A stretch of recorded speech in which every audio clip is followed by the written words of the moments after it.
ওকে।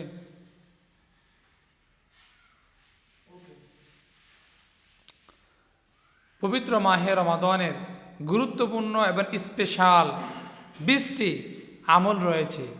মাহে রমাদান আসলে আমাদের একটি সওয়াবের প্রবণতা বৃদ্ধি পেয়ে যায়, সওয়াবের একটি প্রতিযোগিতা বৃদ্ধি পেয়ে যায়। এই জন্য আমাদেরকে আজকে এই গুরুত্বপূর্ণ স্পেশাল মাহে রমাদানের 20টি আমল সম্পর্কে আমাদের অবশ্যই অবগত হওয়া দরকার। 1 নম্বরে রাসূলুল্লাহ সাল্লাল্লাহু আলাইহি সাল্লাম বলেছেন, তোমরা চাঁদ দেখে রোজা রাখো, চাঁদ দেখে রোজা ভঙ্গ করো। অনেক সময় দেখা যায় আমরা চাঁদ দেখে রোজা রাখি, আবার চাঁদ দেখে রোজা ভঙ্গ করি। কিন্তু এই চাঁদটা আমরা তাকিয়ে থাকি টেলিভিশনের দিকে, সরকারি এলান থেকে যখন ঘোষণা দেওয়া হয়, এলান দেওয়া হয়, তখন আমরা এই চাঁদ দেখে রোজা রাখি এবং চাঁদ দেখে রোজা ভঙ্গ করি। কিন্তু আমাদের প্রত্যেকের উচিত স্ব স্ব অবস্থান থেকে আমরা আকাশের দিকে তাকিয়ে চাঁদ দেখার চেষ্টা করব। যদি আমরা চাঁদ দেখতে নাও পারি, আলহামদুলিল্লাহ, আল্লাহ তাআলা আমাদের আমলনামায় চাঁদ দেখার এই ফজিলত এবং বরকত এবং এর যত সওয়াব রয়েছে আল্লাহ আমাদের আমলনামায় তুলে দেবে। 2 নম্বরে মাহে রমাদানের রোজা রাখা। 3 নম্বরে আমাদেরকে নিয়মিত তারাবির সালাত আদায় করা। আজকে দেখা যায় আমরা তারাবি 8 রাকাত, 12 রাকাত না 20 রাকাত নিয়ে মারামারি করে আমরা তারাবি থেকে ফারেগ হয়ে যাই। এই জন্য নিয়মিত তারাবি আদায় করা এটা সুন্নত নামাজ, এই সুন্নাহ আমলটা আমাদেরকে অবশ্যই করা দরকার। 4 নম্বরে ইফতার দ্রুত করা। আমরা অনেক সময় ইফতারটাকে একটু লেন্দি প্রসেসে করি, একটু সময় নিয়ে ইফতার করি। ইফতারটাকে সূর্য ডুবে যাওয়ার সাথে সাথে ইফতার করা উত্তম। অনেক সময় দেখা যায় বলে আজান দিয়েছে মাত্র 2 মিনিট 5 মিনিট, একটু পরে করি ইফতার, আগে করানো কি দরকার? রাসূল বলেছেন, ততক্ষণ পর্যন্ত তোমরা কল্যাণের মধ্যে থাকতে পারবা না যতক্ষণ না তোমরা দ্রুত ইফতার করবা এবং শেষ সময়ের মধ্যে তোমরা সাহারি খাবা এবং তোমরা খাবার দাবার করবা।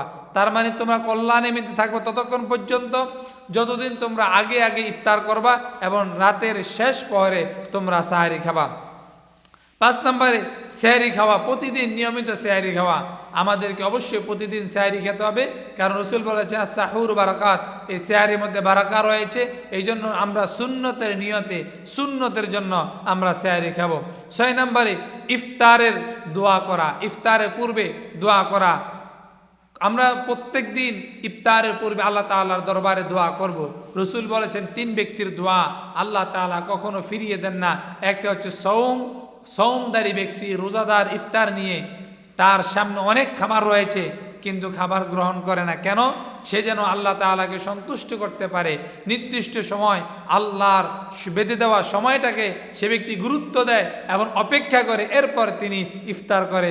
এই জন্য ইফতারের পূর্বে দোয়া করা। মুসনাদে আহমদ সহকারে অনেকগুলো হাদিসের মধ্যে এই ইফতারের পূর্বে দোয়া করার জন্য তাগিদ দেওয়া হয়েছে।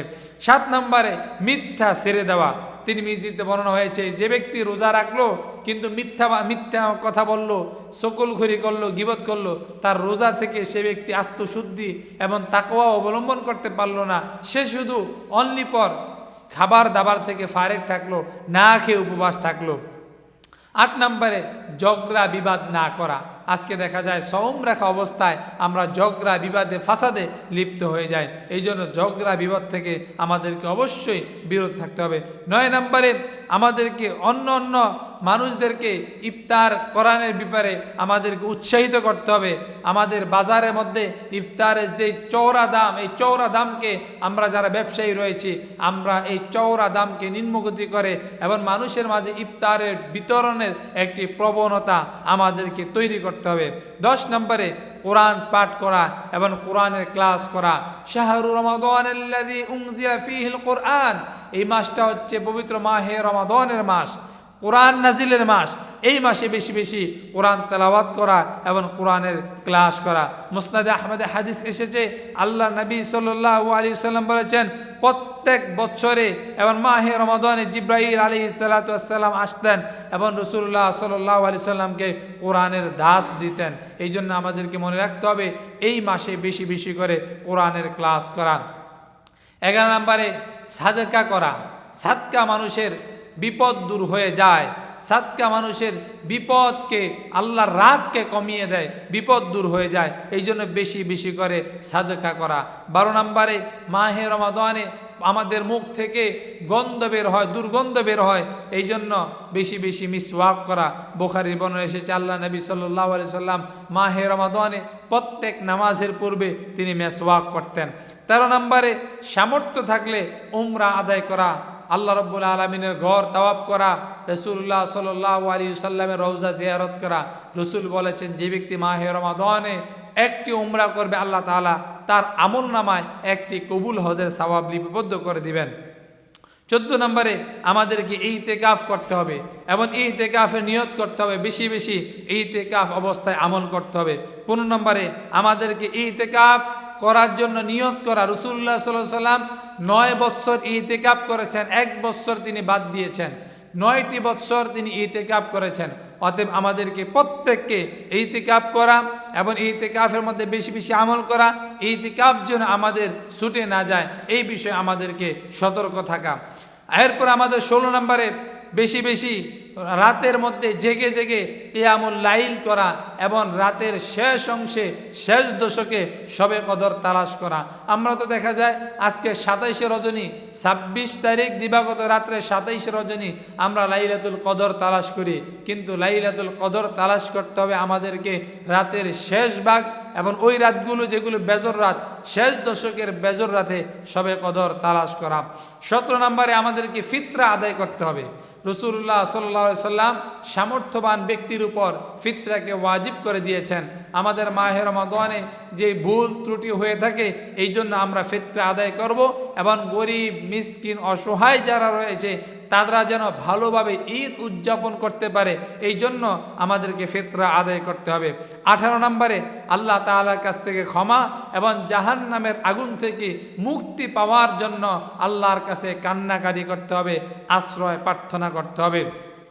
19 নম্বরে সাধারণ নেক আমল বেশি বেশি করা, সুবহানাল্লাহ, আলহামদুলিল্লাহ, আল্লাহু আকবার, লা ইলাহা ইল্লাল্লাহ সহ যে আমাদের দৈনন্দিন জীবনে তাসবিহ রয়েছে, এই তাসবিহগুলো বেশি বেশি আদায় করা, বেশি বেশি মসজিদে অবস্থান করা। 20 নম্বরে আমাদেরকে অবশ্যই গুনাহ থেকে পরিত্যাগ করতে হবে। গুনাহ আমাদের থেকে যেন ছুটে যায়, আমরা যেন গুনার ধারে কাছেও না যাই, এটা আমাদেরকে অবশ্যই অবশ্যই এটা মনে রাখতে হবে এবং পাশাপাশি আল্লাহর ভয় তাকওয়া অবলম্বন করতে হবে। এই মাহে রমাদান এসেছে লাআল্লাকুম তাত্তাকুন, তাকওয়া অর্জনের মাস হচ্ছে মাহে রমাদান।